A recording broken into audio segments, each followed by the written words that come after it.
What am I supposed to eat today, guys? People say burger is unhealthy. Is that true? I feel like that is not even true. It has meat. It has like vegetables. How can burger be unhealthy? It's actually healthy. Oh, why do people say it's unhealthy then? Because of fast foods? What's the difference between a fast food burger and a normal burger then? Or like, how can you tell the difference? I saw this video by the Bouse and I wanted to make a response to it. And to do that, I'm actually going to show my personal burger recipe. This is how I make my burgers. I think this is the best way to make them. And really, I think it's quite simple. When people want to look at something like this, usually I will point them to that clip from the show Parks and Recreation. Basically, two guys in the parks department are having a competition to see who can make the best burger. And one of them's like a health guru. So he makes like this turkey burger with organic lettuce and tomatoes and all organic ingredients. And everyone tries it and they're like, yeah, this is pretty good. And then the other guy is just like this macho man. And he just slaps on some freaking ground beef on the pan and puts it in between two store-bought buns. He says like ketchup if you'd like, and everyone just says you win. That's clearly better. Like they take one bite and they instantly know like my body wants this. The turkey burger is okay, but that's not what I want. And so this is going to be very similar to his sort of burger. What I'm doing here is I take my 8515 grass-fed ground beef. I get this at Sam's Club for about $5 a pound. Maybe it's like $16 total before tax. And I just, I put the pan on medium hot. I put it on 4. And then, yeah, I let it heat up a bit. This is a Teflon pan. It's non-stick. Yeah, I don't know about like all that PFA, forever chemical stuff. I just use this thing right now because it's what I got. And I just basically smash these down into squares, being pretty careful not to break them. You could definitely break them pretty easily. So I just kind of spread them out in the pan. And while it's still kind of cold, when it's just been thawed, you know, it doesn't set right away. So you got a bit of time to work with here. I just smash these things down. I want them to be pretty flat, like maybe like fingers width. And yeah, it's gonna be very simple, very basic. Anybody could do this. I've spent years cooking for myself, and I figured like the easier I can make this, the simpler I can make this, the better it's gonna be for me in the long run. It takes me like, if I wanna do one of these, it'll take me maybe like 15 to 20 minutes total plus prep time. And then if I want to make 2, so you know 2 pounds of this stuff, then that'll be maybe 30 minutes. It's super quick, and these could be used in ingredients for like a lot of things. It's super useful if you just want to cook some ground beef. Very, very simple recipe. So stay tuned. It's going to be super simple. And even like try it for yourself. Just cook along with me. I think I did speed this video up a little bit, but yeah, so salt. Salt is going to be the only ingredient other than the beef. And that's it. Yeah, so these are some note cards I prepared. I wanted to say some things on this topic to actually answer Bouse's question. I use 8515 grass-fed ground beef. It's about $5 per pound, total of $16 before taxes. And the serving size on this thing is 113 grams per serving. In total, it weighs 500 grams. When I take it out of the packaging, it's like a perfect 500 grams every time. Yeah, and that means in total, in this one package, there's 4.42 servings. And calories per serving, each serving is gonna have 240 calories times 4.4 servings. The whole thing is gonna contain about 1,060 calories, which is quite substantial. Like if you're on a carnivore diet or something, 2 packs of these and you're fed for the day, $10 a day. It's super useful. If you do like 1 meal a day, it's going to be really awesome to try this thing out. I find it super beneficial just for, I don't meal prep anymore. I just cook what I want to eat. And because it's so fast, like, look, I'm already flipping this thing. It's got a pretty good char on it. And yeah, I love this. They even kind of look like grill lines, even though this isn't really grilling. Anyways, back to the important stuff, the macros. It has 17 grams and of fat per serving and 6 grams of saturated fat per serving times 4.42 servings. That is 75 grams of fat in this one meal, right? In this one package. And out of that, 1/3 is going to be saturated fat, which is supposed to be really healthy for you, I think. I love my saturated fats. I love eggs and stuff. I don't eat too many eggs anymore, but I love the saturated fat in meat. It gets you more satiated. Like, it's more filling when there's some fat in it. And that's really what I'm going after. I want to eat like basically as nutrient dense food as I can, so I'm filled up with, full of nutrients, full of energy for my next workout. That's basically the goal with this. I'm getting kind of sidetracked. I'm going to put all these numbers on screen for you. So protein per serving is 21 grams. Protein per package is 92 grams. So 92 grams of protein. That's a lot of protein, right? If you're doing, let's say, 1 gram per pound of body weight, that's actually what I recommend my clients is to eat about 1 gram of protein per pound of body weight. Some people find it tough. Personally, this is what I like to do because I know I'm always going to have protein to grow, and I think protein is a bit more important than people are really emphasizing. I think you should be getting even more protein than people might be recommending. And for creatine, there's actually some creatine in red meat. So per serving, it should be about a 0.5 gram of creatine per the package. It's going to be about 2 grams of creatine, maybe a little more. Some ground beef has a bit more creatine, and like you could expect about 2.5 grams of creatine just from this 1 pound or 500 gram package. That's really good. If you have 2 of these in a day, you literally don't need to scoop creatine. You don't need your 5 grams because it's literally in the red meat. So yeah, maybe you have like a little bit just on top, to throw on top, but like you get creatine in red meat already. So I don't use any powders or supplements. I just eat the food I want to eat, and I love it. And so for fats are 9 calories per gram. Multiply 9 calories per gram times 75 grams of fat. You have 675 calories from fat. You have 4 calories per gram for protein. 4 times 92 grams of protein is 368 calories from protein. That equals 1,043 calories, which is just about what's expected, what I calculated at 1,060 grams. Now, sometimes I'll use a 93.7 lean ground beef.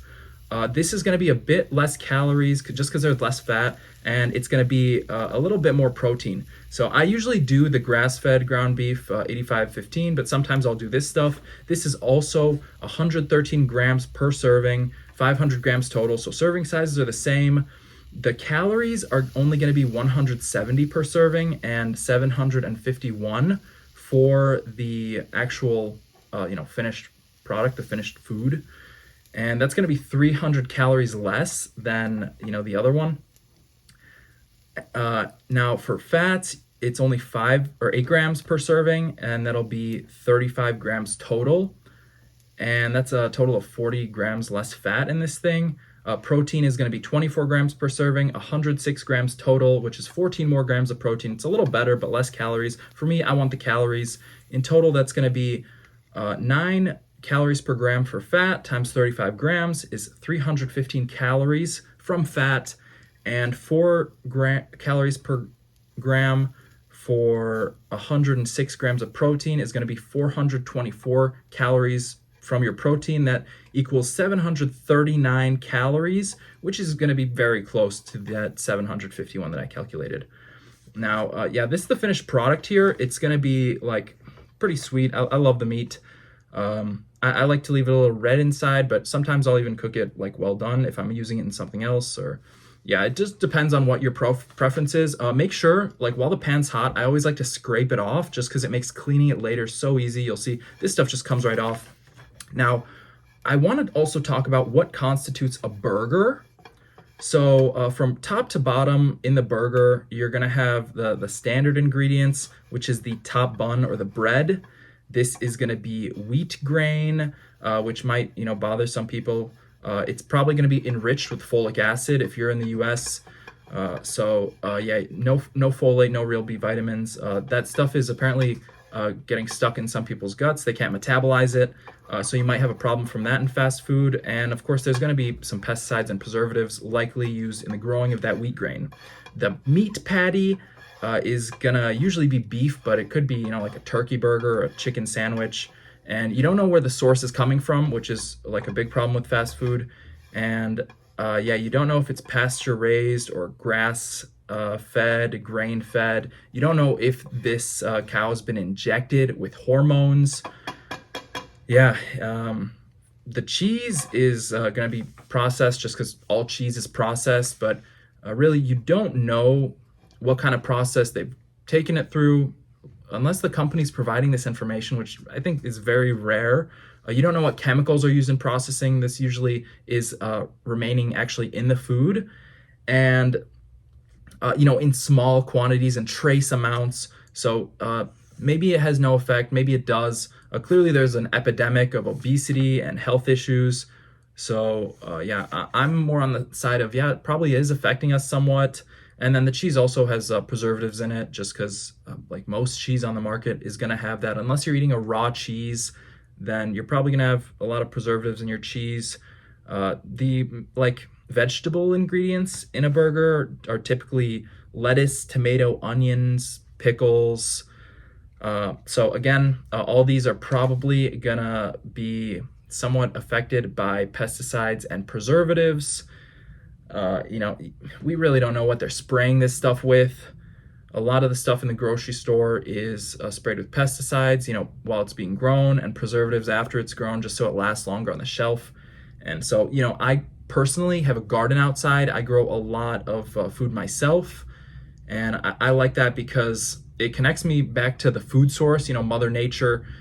And, we're all sucking on that teat of that Mother Nature to some degree, whether you know it or not, whether you're ignorant of it or not. We're all dependent on Mother Nature for our conditions. And so I tend to find that the people around me really prefer the organic stuff. And I give a lot of this stuff away to friends and family.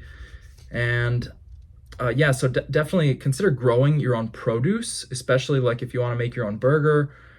Tomatoes have lectins in them, so like that might bother someone. People get acid reflux. I don't know what people spray onions with. Pickles are processed, so maybe they have even more preservatives put in. Usually it's just like a salt and vinegar pickling process, but they tend to push other stuff in there. We don't really know what we're eating when we go to these fast food places. Now, typically these burgers will have a sort of sauce, which is going to be, a mix of who knows what, proprietary secret recipe, like the Krusty Krab secret formula. Nobody knows what's in it. And, sometimes we do. Maybe it's like freaking ketchup. Still, it's going to have some sort of pesticides in trace amounts and preservatives just because that's what they're spraying everywhere here. Specifically in the US, if you live in a different country, I don't know what your conditions are like, but here that's what most of this stuff is. The sauce is going to be processed. All sauces are processed to a certain degree. What that constitutes exactly, I couldn't tell you because I'm sure all of these have, different processes, ketchup and mustard and mayo and whatever's in your burger, whatever sauce they're using. One other thing I'd like to mention, so this is basically just covering the ingredients list of what constitutes a burger. If I had to make a burger, I just do the old Ron Swanson. Honestly, without the freaking bread, just give me the meat. That's what I eat. I literally eat this stuff straight up. I love it. It feels good. It keeps me satiated, gives me energy. It gives me fuel to live. GMOs can also affect, what's in your food just because usually these genetically modified plants are modified to be toxic, chemical resistant, pesticide resistant. So usually you'll find higher concentrations of pesticides in the final product, in the fruit, in the vegetable. And that's really the problem I see with GMOs. I don't know if there's any other issues, like if the changing of the DNA actually has some effect when eating it. But yeah, definitely they could have more toxic pesticides in them, which is something to consider. Personally, I would never go and eat a fast food burger again. I just cook my own. That's not to say I don't eat fast food. Like I like pizza, I like Chipotle sometimes. I get like chicken wings. I eat this stuff too, but I try to limit myself. I haven't had a pizza in like a month or something, or maybe more. And yeah, that's pretty much it. The real question we should all be asking ourselves here is, do I know what's in my food? Do you know what's in your food? And usually the answer is kind of. We don't really know. And we know part of it, like, you know what's in a tomato, but what was sprayed on that tomato to make it grow? What was sprayed on that tomato to, last on the shelf until you got it? If you're not watching yourself, you never really know. That's why I grow stuff in my backyard, and I recommend people do that kind of stuff too. And really, if I have to offer any sort of solution for this kind of thing, it's keep it simple. Just keep it simple.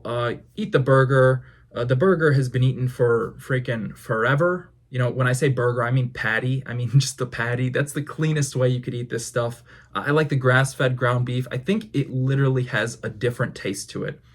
And some people I know, they don't like regular ground beef, but the grass-fed stuff they'll actually eat. And so that actually means something to me. Ruminants, cows, goats, sheep, these kinds of animals have a special organ called a rumen. They have a very intricate and complex digestive system. And so actually they act as like a really good filter for food. And, whatever what poisons and toxins are in the environment, they can really actually clear this stuff out so it doesn't end up in the meat in the final product. And I think that's really amazing. There is really a difference between the grain-fed, cage-raised cow and the pasture-raised, grass-fed, grass-finished cow. The fat in the meat, the marbling, is literally different. One of them has more lean, strong, natural meat. The other one is, I don't want to say it's artificial because it's a real animal, but it's not under the same conditions, the same stress that basically wild animal, that pasture-raised animal is in its natural conditions. There really is a difference in the end product. And that's what I want to emphasize with this is look where your food's coming from. Choose this option. Choose this option. Choose the freaking grass-fed ground beef. Choose this option. This option is super awesome. I eat this stuff almost every day.